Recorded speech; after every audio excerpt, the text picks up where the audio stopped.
transgender activist working for the Anti-Violence Project in New York City. Currently seeking justice for the queen of the gay liberation movement, Marsha Paid No Mind Johnson.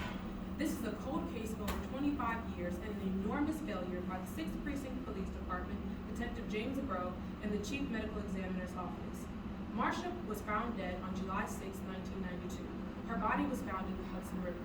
Police and investigators ruled her death a suicide, but those who knew her and were close to her, including longtime friend Detective James Abro, including longtime friend Robert Wicker, with whom she housed with for over 10 years, insisted she was not suicidal. Witnesses saw Marsha being threatened and harassed earlier in the day by mobsters and wanted a full investigation into her death as a murder. There has been no criminal investigation into her death.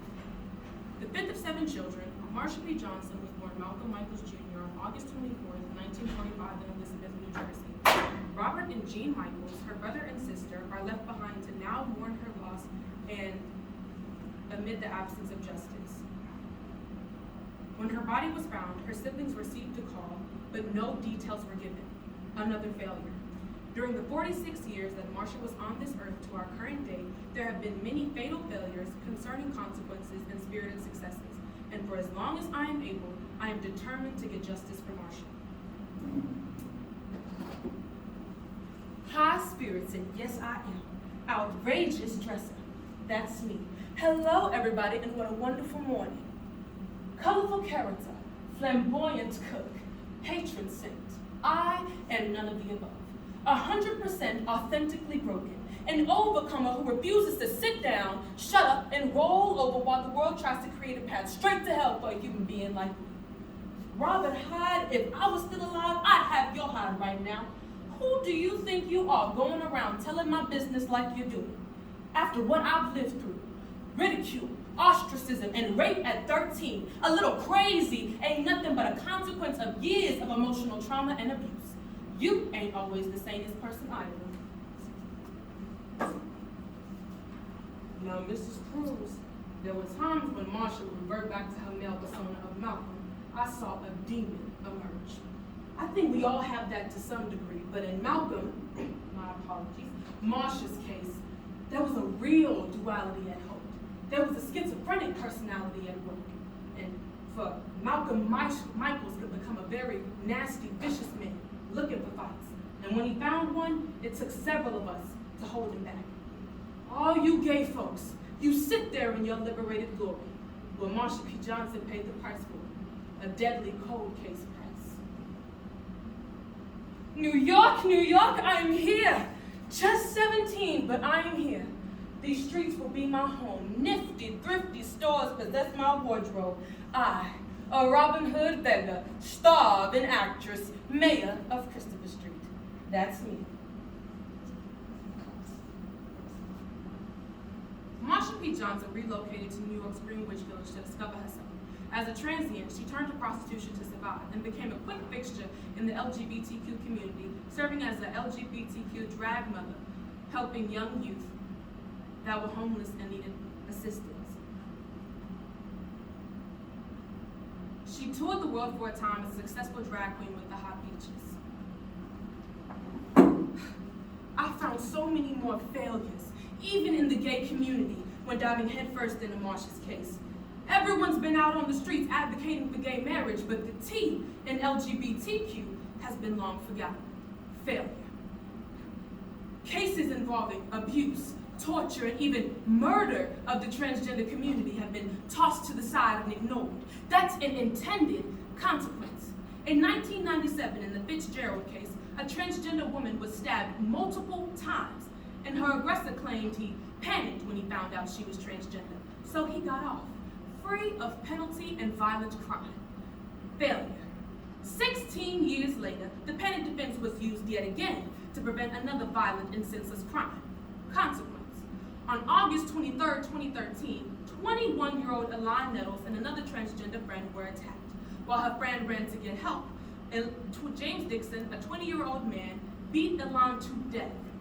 Using the panic defense, James Dixon pleaded guilty to manslaughter, and because the case didn't go to trial, rather than receiving the maximum sentence of 25 years, he received a measly 12 years. Was this truly justice, or just another failure?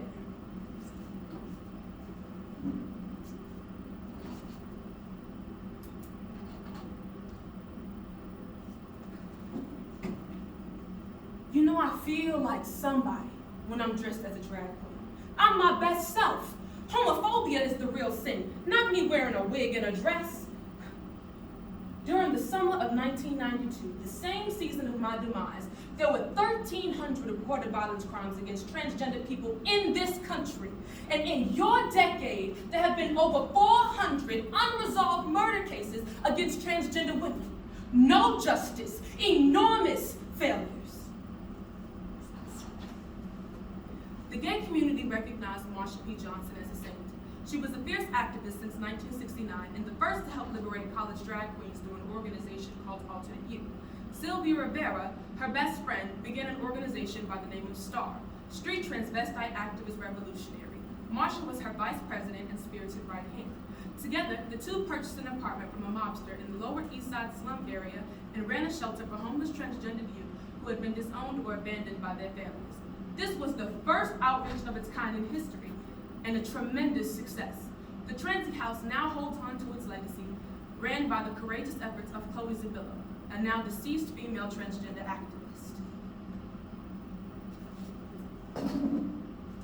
I want to be the world's greatest drag queen.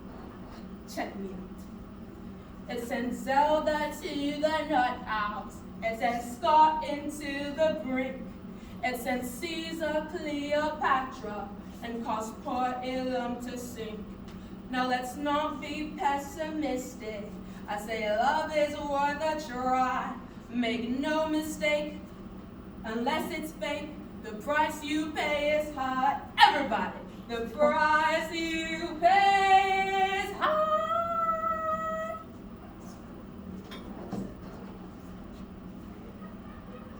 Things turned violent at the Stonewall Inn on Christopher Street after members of the LGBTQ community were harassed by the NYPD 6th Precinct. Down south in New Orleans, Louisiana, there was an arson attack on the upstairs lounge on June 24, 1973. Both were examples of the hate that existed in America, and the consequences of both were the uprising and pride awareness in America and abroad. In 2000, activist Sylvia Rivera stood again bravely at a successful World Gay Pride Parade in Rome, Italy. World citizens from Italy, America, Germany, and France were in attendance.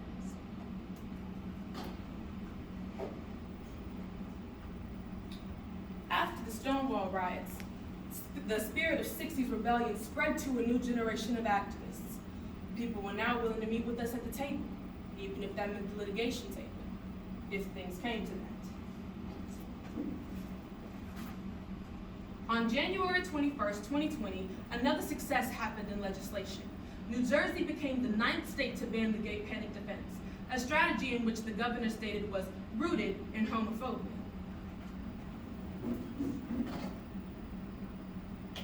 As you may know by now, I got called to glory on July 6, 1992. A lot of what I wanted to see happen is still a work in progress. The Gay Liberation Front and Gay Activist Alliance are still working tirelessly for change.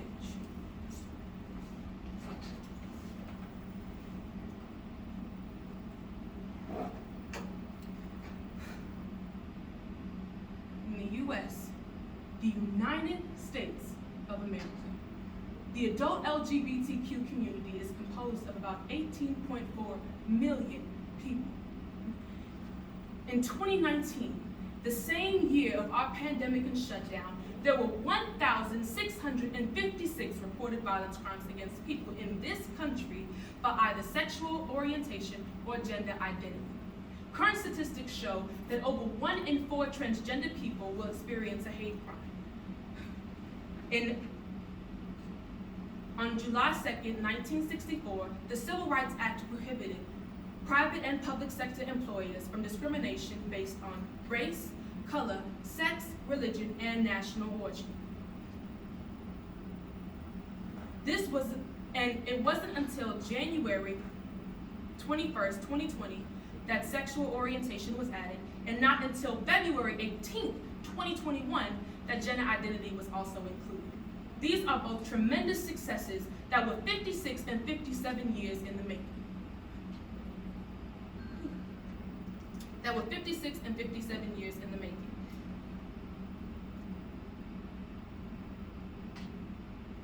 It is so apparent to me that change is inevitable, but it is also such a relentless and painstaking process.